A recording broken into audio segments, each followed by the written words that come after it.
Day 1 of Quadratic Inequalities. Begin by copying down the steps for graphing inequalities, and we will continue our lesson after you have those copied down. So in order to solve the following inequalities by graphing, the first thing you want to do is sketch a graph. Please pay attention to the inequality symbol and make sure that the line is either dotted or solid according to whether it is equal to or not equal to. What we're going to do now is identify a few of the distinguishing characteristics about this parabola. Obviously it opens up and it has a vertex at 1, -3. Graphing inequalities is not as obvious as it seems, so we need to make sure that what we're doing here is using a bit of trial and error to determine which one is actually the correct region to shade. Now the region is really going to be region 1 or region 2 each time. Region 1 is going to be in wherever the test point is determined. In this particular case, I'd like my first test point to be 1, 0. And region 2 is going to be outside of that region, which would be outside of the parabola. Now please remember, your test points are test points of your choosing, so just pick any points that you would like, as long as they are clearly in or outside of the region. Make sure you can clearly identify them. Use small numbers so that it makes it simple to do the operations in your head, and it makes it a lot easier to do these problems quickly. So since I've picked a test point and I want to determine if this is a valid response, I'm simply going to test it by putting this ordered pair into the equation. Everywhere I see an x, I'm going to put 1, and everywhere I see a y, I'm going to put 0. So the result of this is 0 is less than -3. That is a false statement. This result is going to be 0 less than 45, which is a true statement. That means that I will be shading where it is true. Since the region or the dot where the statement was true is on the outside of the parabola, I will be shading on the outside of the parabola. The solution to this problem is the shaded region on the outside of the parabola. Number 2 and number 3 are identical. We will simply begin by identifying some characteristics of the parabola, such as it opens down and it has a vertex at 1, 4. What we're going to do next is we're going to pick 2 test points to determine whether or not it is or is not true for the given region. Let's go ahead and use the origin 0, 0, and again we'll use 5, 0.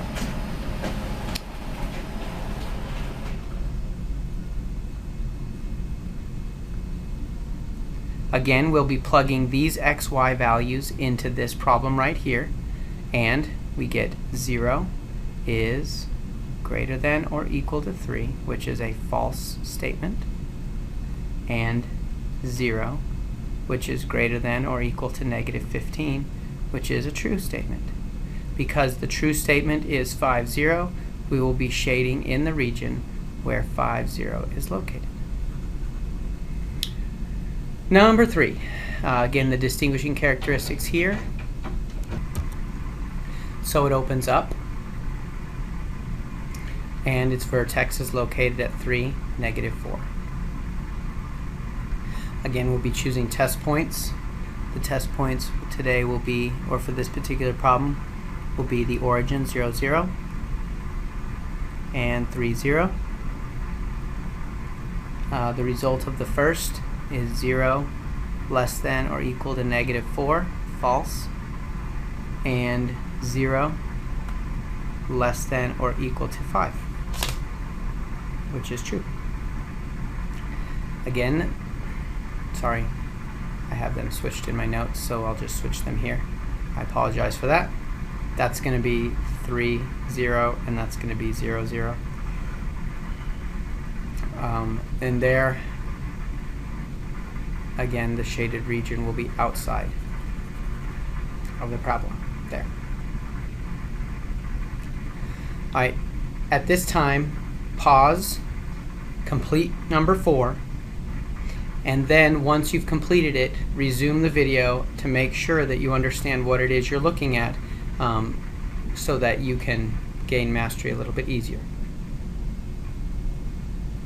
Alright, the distinguishing characteristic is that it's opening down and that it has a vertex at -2, 5. The test points that I chose to use were -2, 0. Again, these might be different for you. You may not have chosen these 2 test points, which is not a big deal.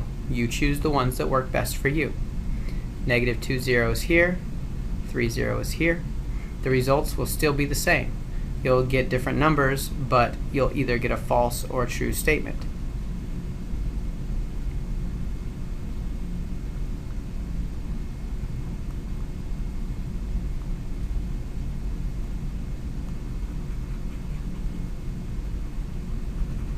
All right? Graphing is solved that way, using test points and determining true or false statements. Solving using algebra is not that much different. You are still going to be using test points. However, when you solve this, as you're going to find out, you will have regions or areas along a number line that you'll be following, or intervals along a number line that you'll be following. All right, so example number 5 is your first example for solving these algebraically. I'll be following these 4 steps here in this process here. So step number 1 is to make the inequality with a 0 on one side and all of the other terms on the other. Step number 2 will be to factor it. So I'll use mental factoring to become x minus 7, x plus 1. Step 3 is to draw a number line. And on that number line, you put your factor pairs. So remember, x equals 7 and x equals -1. So the solution -1 will go here. The solution 7 will go here.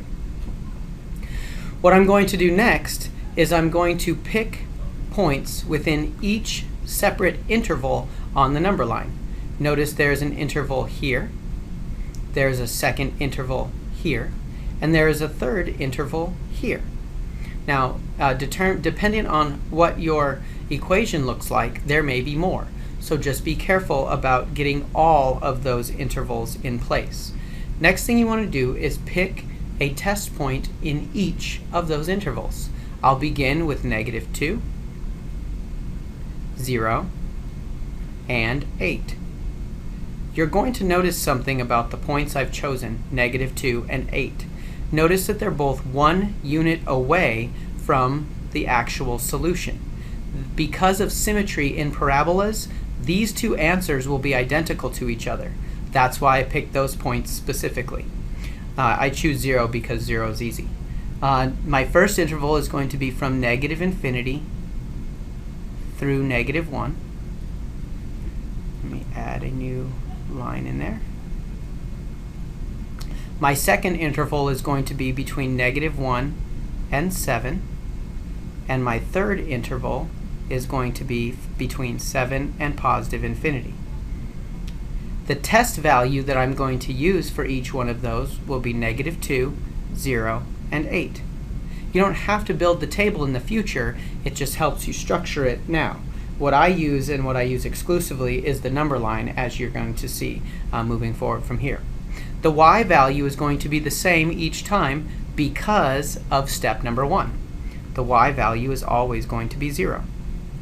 The result of each one of those is found by placing x into the original equation and then, of course, comparing it to the y value, which is already there. So 0 is greater than 9, 0 is greater than -7, and 0 is greater than 9 are my results from putting these test values into this original equation. That's false, that's true, and that's false. That is where my solution lies, between the interval of -1 to +7. Now, how I use the interval or the number line exclusively is I plug this value into the x's and find the result. If the result is true, I put a T underneath. If it's false, I put a false underneath, an F. And again, likewise for 0, and once again for 8. Another pattern that you'll see emerge here is if the center interval is true, that means the outside intervals have to be false, and vice versa. If one of your outside intervals is true, that means that the other outside interval is also true. All right, so the solution to this problem is the interval between -1 and 7. That is the way that you solve inequalities by using algebra. Number 6 and number 7. These are the last two examples that we will do together. So I'm going to rewrite this as x squared minus x minus 12 is greater than 0. I'm going to factor it, x minus 4 and x plus 3. I'll solve that. X equals 4, x equals -3. I'm going to draw myself a number line so I can use the test points. -3 goes here, +4 goes here. The test points I'm going to use are -4, 0, and 5. The result is -4 quantity squared, that means it becomes positive, plus 4 is greater than 12. 0 squared plus 0 is greater than 12. And 5 squared plus 5 is greater than 12. The answer here is 20 greater than 12, 0 greater than 12, 20 greater than 12. True, false, true. That means the solution to this problem are two separate intervals, -infinity to -3, or +4 to +infinity. Question number 7. You could move all of your values to the left side of the, or to the right side of the equation, or you can simply move the 24 to the other side of the equation. I'm going to choose to move the 24 because then it leaves me with a -x, and I want to show you what happens with that. -x squared plus 5x plus 24 is less than 0. So what I'm going to do at this point is I'm going to factor out my -x, or -1, I mean. Once I do that, I get x squared minus 5x minus 24. Now, because the -1 is out in front, I'll be dividing it out to the other side to be absorbed by the 0.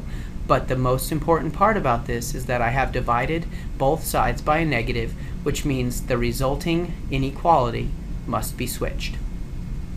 Next thing I will do is factor x plus 3 and x minus 8 and solve x equals -3, x equals 8. Number line, -3, +8, use -4, 0, and 9, -4 squared plus 5 times -4 is less than -24. 0 squared plus 5 times 0 is less than -24. 9 squared plus 5 times 9 is less than -24. -36 less than -24. 0 is less than -24. -36 less than -24. So that's going to be true, false, true. And that leaves us with a solution, -infinity, -3, or 8 to +infinity. Please take the time now to finish questions 8 and 9 on your own. Be ready to discuss those two problems when you come back to class tomorrow.